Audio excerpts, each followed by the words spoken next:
Hey everybody, my name is Saul Colt. I am the founder and I guess chief creative officer of a agency called the Idea Integration Company. I've been creating experiences for people for, I don't know, close to 15 years. And the best advice I ever got in my life was surround yourself with people that really get you, because that's all that really kind of matters. Wow, that's great Mhm. advice, Saul. When did you learn that advice? That's just fantastic advice, man. How long ago did you figure that out? I don't think I ever figured it out. It was given to me, but it's something my dad told me, because it's one of those things, and I could give you kind of shoebox advice all day long, because I love just talking to people and soaking things in, and part of every conversation obviously is listening as much as you're speaking, and things like that. Other great advice I gave was.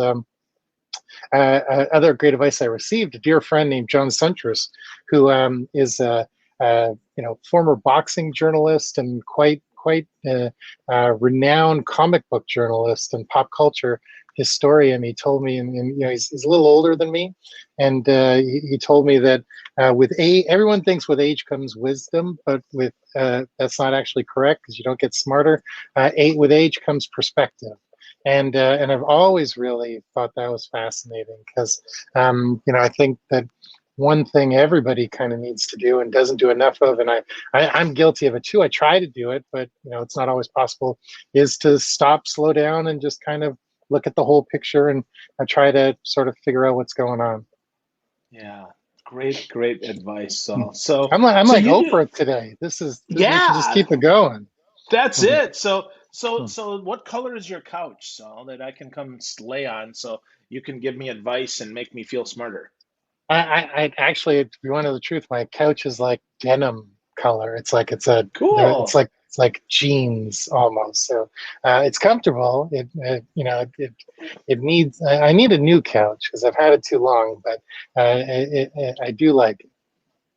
Awesome, awesome. Well, we just got a new white microfiber couch here, so we'll sit on my couch today and we'll talk about marketing and experiences because that's what you're known for, man. Somebody said they're quoted on your website from the London says you're like a mad scientist. You're so out of the box that if you're not inspired by his ideas, you don't belong anywhere in your marketing. And I can tell you that's how I got introduced to you, man, with some cool experiential marketing that you did, gosh, 10 or 15 years ago. So why did you get involved in marketing, Saul? Why has it always been something that you've done? So I really fell into it. I grew up in a family business, and my parents owned a corrugated box company, and I did every single job in the company from 13 years old on. I drove. I was probably the only 16-year-old who had a AZ truck driving license and drove. Made deliveries in summer. Instead of going to summer camp, I was driving a 20-foot straight truck and all around the city and doing deliveries. And I literally did every job in the company right up to running the entire company. And, uh, it was one of those things where I had to learn every role, and having to learn every role, I kind of realized that the finance stuff didn't jive with me, and like I'm not the best salesperson in the world, because I could sweet talk people into anything, but I don't have that killer close kind of willing to say anything to make the deal kind of thing. I'd much rather just not charge for anything, and to sort of create happiness for people. And so having these crazy experiences, I learned that what I was really good at, what I was naturally drawn to, and um, and really from working at family business, I started my own comic book publishing company. I talked about that advice with my friend John Suntress. I made comic books for a decade, and I wrote them, marketed them, ran the business side. I did everything except draw them. And if I was able to draw, I could have probably made some real crazy money there. But if it wasn't for my business background, sort of classically trained and not classically trained, I wouldn't have been able to create this company as anything more than a hobby. There's tons of comic book publishers that do stuff as hobby. I was able to make it a real business. We had distribution in 5 countries. one of our stories was optioned for a movie. It never got made, but we got a small check and a neat press release and stuff like that. And it all came from thing. But when I talk about my comic book days and how that turned me into who I am now, I would not be. I've had amazing opportunities all along my career where people took chances on me and I delivered. But the reason I was able to get to where I am now is because when I was making comic books, I had, I was selling a book that was $1 more expensive than Batman, Superman, Spider-Man, all characters they knew. I was selling a book of, characters that they didn't have that 40-year emotional appeal to. And I had to come up with ridiculous premises to sell these books and to get people things. So we did stuff like scavenger hunts around cities. We did all sorts of crazy promotions inside of comic book shops. We did, tons of crazy things that got us attention. My characters were featured in, we were in an episode of Entourage. We were in an episode of Yes Dear, the CBS comedy. We there were so many opportunities that came up from sheer hustle, from knowing what to say in certain situations, knowing when to say no to things, and just never kind of giving up. And it was through all that stuff that sort of self-taught, self-trained, reading every book I could get in touch with, having every conversation with people I could sort of thing. It was those days that I really developed the the systems and structure around what I do today that makes me different, that makes me stand out. And my marketing approach and my output is very different than most people because like I don't believe I'm derivative. I've said this many times, but the books everyone's reading are not the books I'm reading, and I don't do that to have hipster street cred or anything like that. But I feel there's so much more to learn from a 1980s era marketing book that's talking about the why you should be marketing and the how you should be marketing instead of some of the more current books that are all about the tools, because tools come and go, and there's a lot of people now who are really great at one tool. Maybe they're HubSpot experts and things, and that's great. That is a skill and that is valuable, but how many tools have we seen kind of dry up and go away? And just knowing the tool inside out is wonderful, but not knowing why you're doing the things the way you're doing them, I think, is where a lot of marketers nowadays fall down. So I say, I don't think we're building true marketers anymore. We're building like people who are excellent at tools, but we still need those people to know, what is the psychological pull of doing something this way or that way, and stuff like that. And I think that's where I excel at, as opposed to hopping on every single new trend, every single new tool. Like I look at Clubhouse. Is it Clubhouse? I don't even know Hmm. the new Yep. thing. It ain't for me, man. I've tried really hard. And and I see while other people are thinking, but like I saw I saw an Instagram post of someone who said they're spending 16 hours a day in Clubhouse. And I'm like, if you can spend 16 hours doing anything, you're not working. So but it's all about I look for constant streams of inspiration, and I look for them in all different places and not just the common places. I don't even know if I answered your question. I got on a run there, and I don't even remember what the question was. Yeah, no, I think you did, right? I think you answered that and what makes you a marketer and why you're different for sure, man. So you say though that you study the old classics of books. Are you in, Rice and Trout, or what are you reading, Saul, to learn about that psychological pull? Is there, Roy Williams from The Wizard of Ads, or what give me some examples of some books that you've read, maybe that others have not. So, my favorite book of all time is called, where is it here? I could hold it up. My favorite book of all time is Chasing Cool. It's written by the son of the founder of Barney's New York. And he goes through, and it's a 15-year-old book that is still as relevant today as always. There's no mention of tools and things like that, but it mentions, it goes really deep into like the nature of subcultures and the nature of authenticity. It talks about how there's so many things that Barney's did that nobody else did, and it was very conscious, these decisions. Like every single fashion brand, like major department store, Saks Fifth Avenue, all these places, they were known for their windows. The amazing, crazy attention Yeah. and things that go in their windows. And Barney's was no different, except for one thing.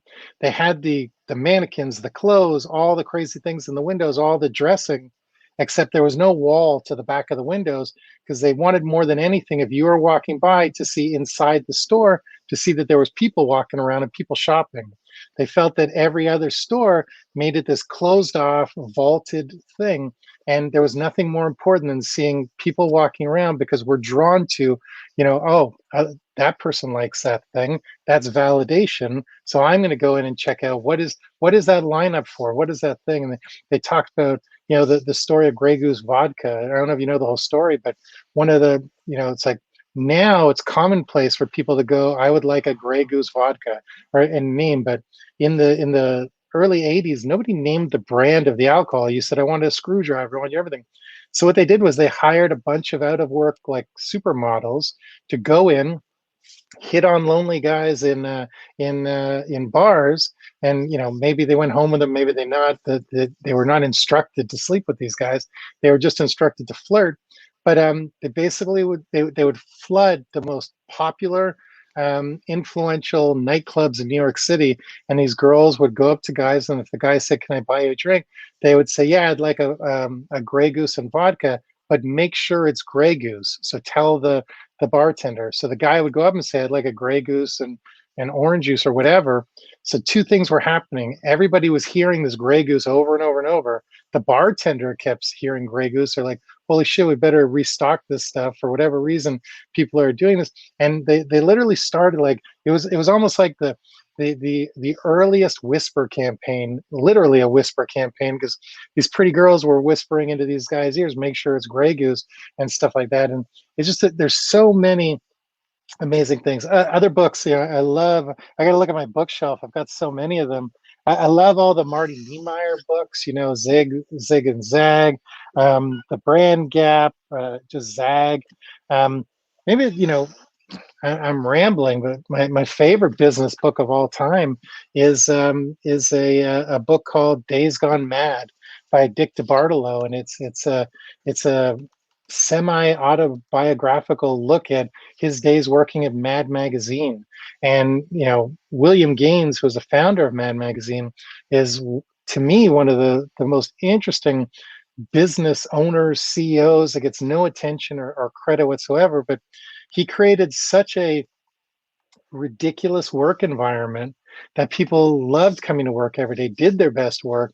My favorite story of Mad and William Gaines is, I always feel weird saying it's my favorite story, because it starts with when his wife died, which is a weird way to start a story. But he had, a beautiful love affair with his wife. They were high school sweethearts, thing. And unfortunately, when she passed away and he was, elevated of age but still running Mad, um, he sort of dealt with his grief with food and wine, and not in a dangerous sort of way, but he just became kind of a foodie where he never cared about what he ate, and now he was reading about restaurants and wanting to try it and all these things, and he was a very wealthy man, but he was incredibly cheap. So he had like $1 million New York City penthouse, but the only room that was refrigerated was a closet. The only room that had air conditioning was a closet, which was his makeshift wine cellar. So that's sort of like where his brain was and stuff like that. But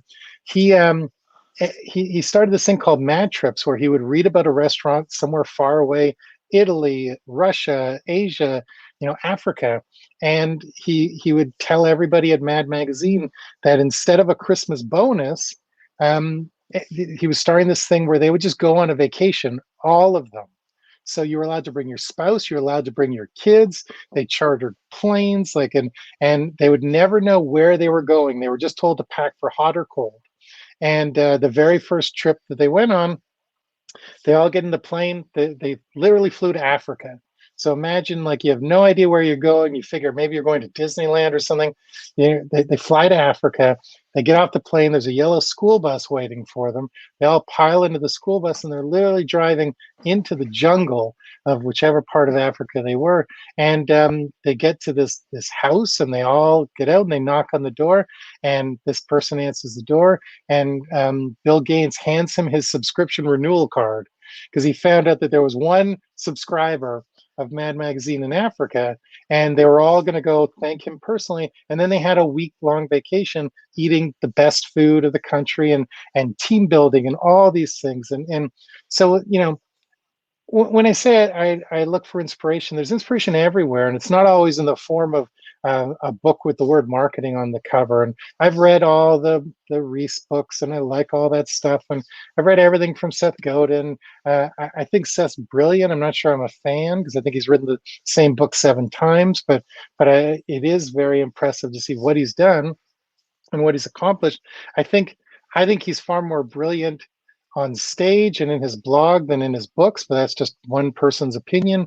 But I've read everything because I try to consume as much stuff as possible, and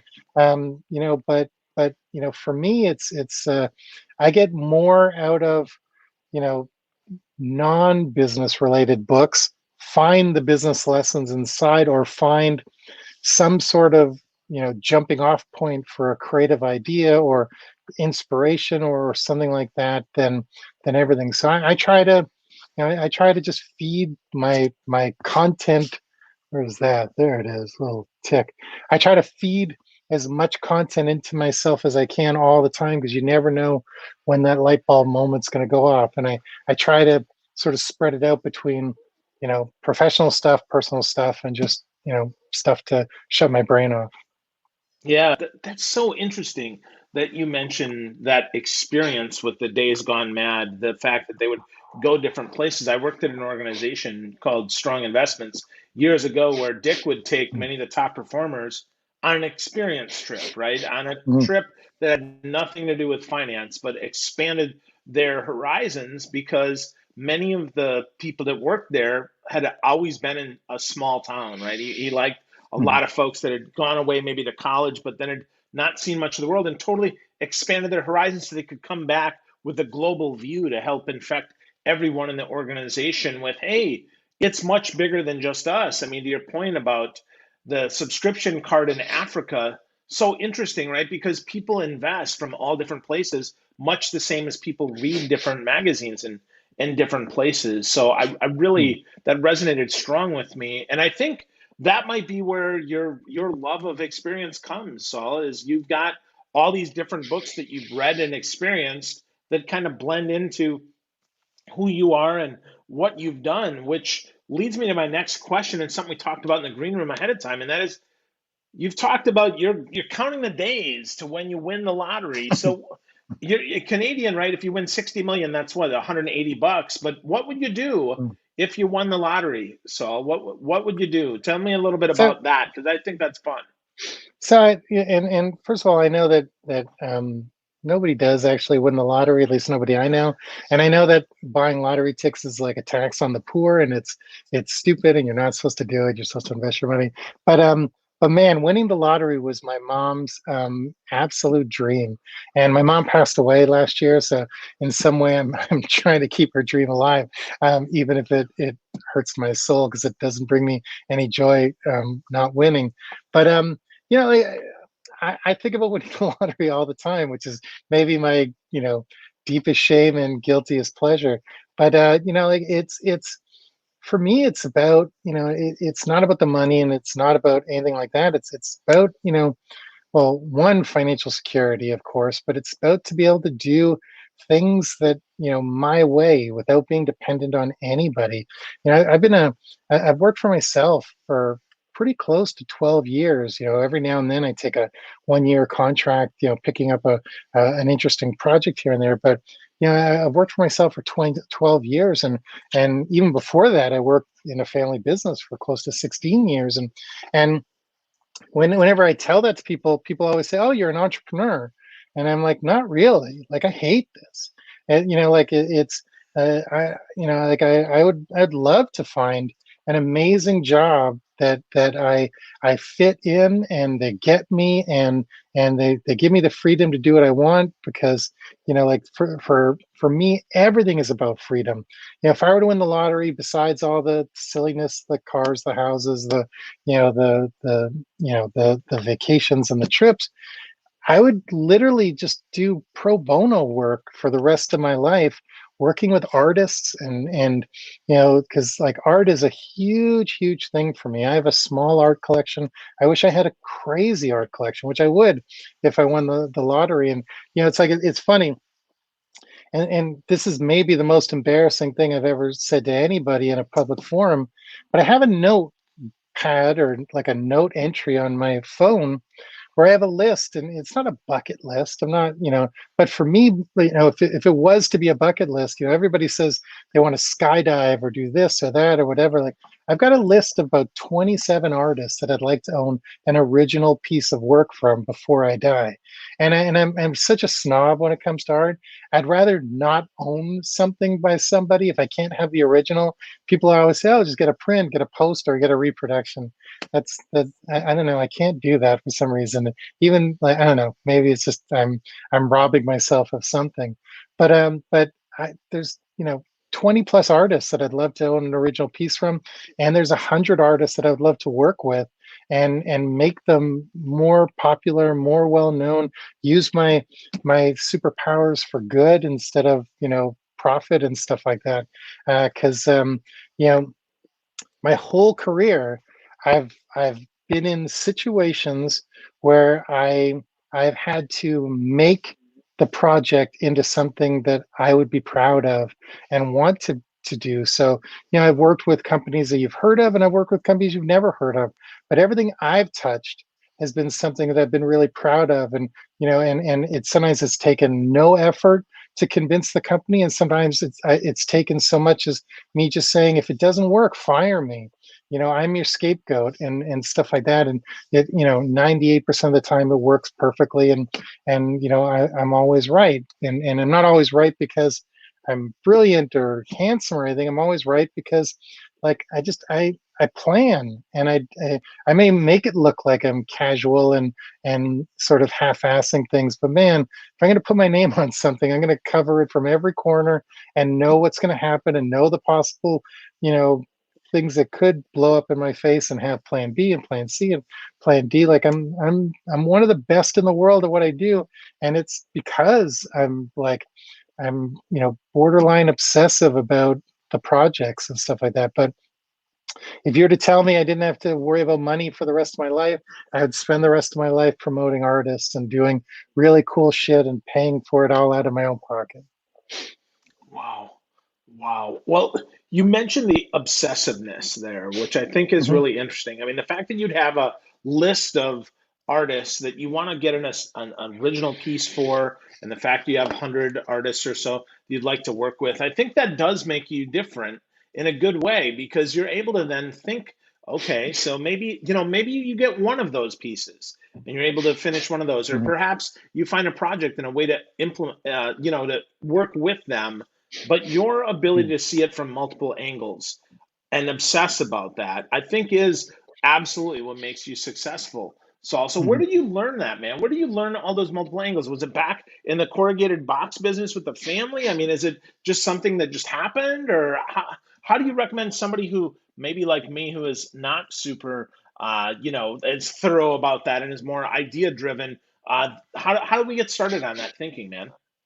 So I would just say it's just how my brain works. That my brain kind of works in a few different ways. I'll be the first to admit I miss a lot of the obvious stuff.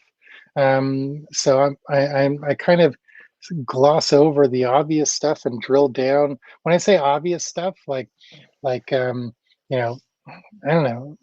I can't even think of an example right now, but in meetings, like the the the thing that everybody is thinking, I'm probably not thinking, because I've trained myself to think I don't have to think about that stuff, because everyone, everyone else is thinking about that. So I go right to the harder stuff, or the more difficult, or the more interesting, or the more everything. So, and it's just kind of like, my brain works in a couple ways. My brain works in sort of covering things from every angle.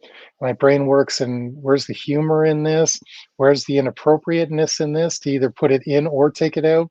What are the things that could go wrong? I'd say half of what's made me successful in my career is predicting everything that could go wrong, and either having a fail-safe backup for it, or allowing it to go wrong, knowing that it's going to go wrong, because maybe having that go wrong is an advantage in some way. I'll give you a story. We uh, did a marketing stunt for a belt company.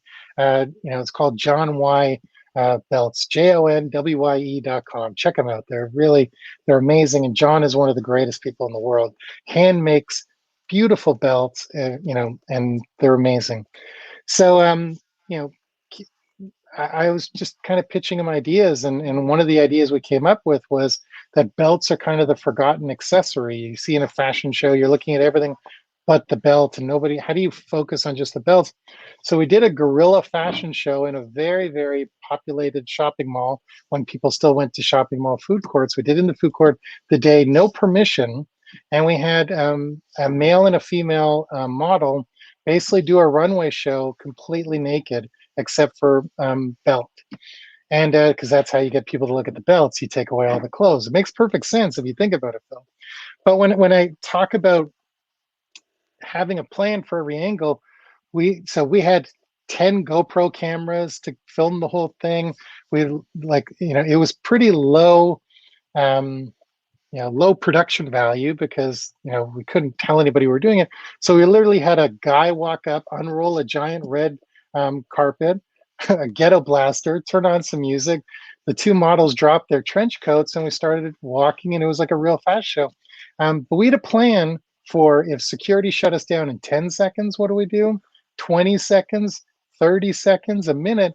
And the funny thing was, it's one of the funniest things I've ever done, is security just came and watched. They never shut the thing down whatsoever. So after about a minute of this runway show, the models didn't know what to do anymore, because we'd spent 2 days like literally looking at, here's the emergency exit, here's the bathroom, here's this, go hide here. We'll have clothes waiting for you and a baseball hat so you can walk out and nobody will get arrested, all this stuff. And nothing ever happened. So, it was great that we planned for everything. But, if you look at that on the other side, what happens if we hadn't planned for it and they did shut us down in 10 seconds? And, all of a sudden we're dealing with bail situations and people being held and all this stuff. So we had, I don't know, I think you ask how can you train for this. I think being not the most popular kid in high school or middle school, I've watched every movie that's ever been made in that era, and I love heist movies. So maybe in my brain, I should just be robbing banks for a living, but I'm not supposed to say that on a public forum. That's funny, man. That is really Hmm. funny. So you talk about the cult, maybe the cult of not being the most popular kid enables you to do that. So, um, give yourself, maybe 12-year-old Saul, what advice would you give yourself knowing now what you know? I think about this all the time, not necessarily about, 12-year-old Saul, but I'm very introspective about my career. And I think that, I wish I've been called fearless many times, but I think I've only been called fearless in the last, handful of years, 5, 10 years or so. I wish I was way more fearless earlier in my career. I've been fired a bunch of times. I'd say most of the time I've been fired, I've been right. I've always been on the right side of history and things like that. But like, I should have taken greater chances, and whether that was holding out for more money, or holding out for a better role, or going out on my own earlier, or um, pushing clients to push the limits further, or doing more stunts for myself. But I should have been way more fearless, because you know what, man, like, you get fired, and you feel like garbage, but usually someone else picks you up pretty quickly if you're able to do your job and do great work. And like I even notice now as I'm getting older, I take less chances, which I sort of try to, talk myself out of being more, risk adverse now. Because like I used to do anything, man. There was nothing. I literally was fearless, and I still am fearless in theory now. But I wish that like I don't know, like I feel that you know th- the world has changed, the moods of people have changed, cancel culture. I did a live stream interview the other day, and I'm talking about what people should be doing, and these are what you should be doing with your marketing, and do da da. And this woman asked me if I ever worry about cancel culture, and it's funny, no one's ever asked me that, and it's sort of been in my head for 24 hours now. It's absolutely not anything I worry about, because like I'm not doing, most of my inappropriateness is directed at myself. I don't lash out at other people, and the joke is usually self-effacing. But it is an interesting question because I have seen like some people I admire get canceled. I've seen people that get canceled for reasons I absolutely agree with, and I've seen people get canceled for things that were probably not necessarily on should have been canceled, but close enough. And where that line of political correctness, which I think we're too far over the line. And when you get too politically correct, it just means that people hide their thoughts and sort of whatever quirks and things, and they manifest even larger. But it's funny. I think that every now and then I think even I'm going too far and I scale it back. And the minute I scale it back, I feel bad, and just I hate censoring myself in any way. And then just kind of, I don't know. Again, didn't answer your question. This is more like you said you wanted to lie down on the couch. This is therapy for me. You're saving me $160 this week. Sweet. That's great, Mm, man. That's good. But no, I think, being unconcerned with cancel culture and focusing on doing good work, not to be mm, offensive, let's be really clear here, but just mhm, to really go out there and push the limits, I think is fantastic advice, Saul. I think that's great for all of us to be less mm, afraid and to be more, more straightforward and really say what's on our heart. mm, And to your point, I mean, political correctness gone too far is too far. I mean, for sure, man. mhm. So as we think about that, right, as we kind of wrap up with this conversation, Wrap if up. I thought I bought an hour here. oh, you get an hour. Some of that's just me and you, though. I don't think we can let Okay. anybody else listen in. That's going to be a little Okay. more difficult. So, Mm, but as we think about that, right, as we think about being more fearless, what are you mm. working on right now, Saul, that you're going to be more fearless and that you're going to push through and make something amazing for someone? Is there any cool projects that you have in your heart right now that you're working on that you'd like to share with us? I'm working on two things right now. Both are kind of NDA stuff, so I can't really share exactly what they are, but I will share kind of the formula for it, if that's helpful. So, Yeah. here's my secret to creating experiences. It's and if there's anything that I'm really good at, I know where that line of good taste is. I know kind of what people will let you get away with, and then I cross that line by like two baby steps. And I've talked about this like 100 times, but it's if you're just going up against that line, you're not creating memorable experiences. You actually have to cross that line by a tiny little bit, and that's where the magic of the memorable experience really happens. Like Guy Kawasaki once said, if you're not ruffling some feathers, you're not doing anything interesting. I really truly believe that. Like, and I don't think enough brands, like, the brands probably know where that line of good taste is and good sense, and they take 7 steps backwards. And that's why most campaigns and most things are completely on talkable or unmemorable or in any way, but to really create a great experience, to really create something that someone's going to turn to their friend and say, "You'll never imagine what I saw today," or "You won't believe this," or whatever, whatever, whatever. It's knowing where that line is and crossing it, just the tiniest bit. You don't want to run past the line, and that's where you get in trouble, and that's when you get canceled. But if you're always just over the line, it's that's where kind of like the interesting stuff happens. When I keynote conferences, I keynoted a conference in New York City, a couple of years ago, and my opening line of my talk was a 9/11 joke, and it was self-effacing 9/11 joke. It was my experience with 9/11, so it was directed internally, but it made everybody in the room super uncomfortable, but it made them pay way more attention to what I was talking about. Then I used my 90 minutes on stage to win them back and have them love me. It is really all about that I use shock and I use sort of inappropriateness as sort of a tool in my toolkit, but it is really important to cross that line the tiniest bit if you want to get any reaction out of anybody, and reaction is like the whole name of the game. Yeah, it sure is, man. It sure is. And Mhm. we talk a lot whenever you and I talk, we talk about that inappropriateness quite a bit. So give Mhm. it before we wrap this here, so give me one more example of that inappropriate irreverence that you share that we can use to maybe bounce off of, even though we're not going to be derivative and never going to be as good as you at this. Give us one more example so that we can get inspired and go forth with some more uncomfortable awesomeness. Like you want me to say I'm not wearing pants, or I'm not sure Well, not exactly not what. again. We all know you're not wearing pants, Saul. That's not that Yeah. irreverent. But one, Uh, one of the projects that you were on, or one that that was more kind of shock and awe that worked out well.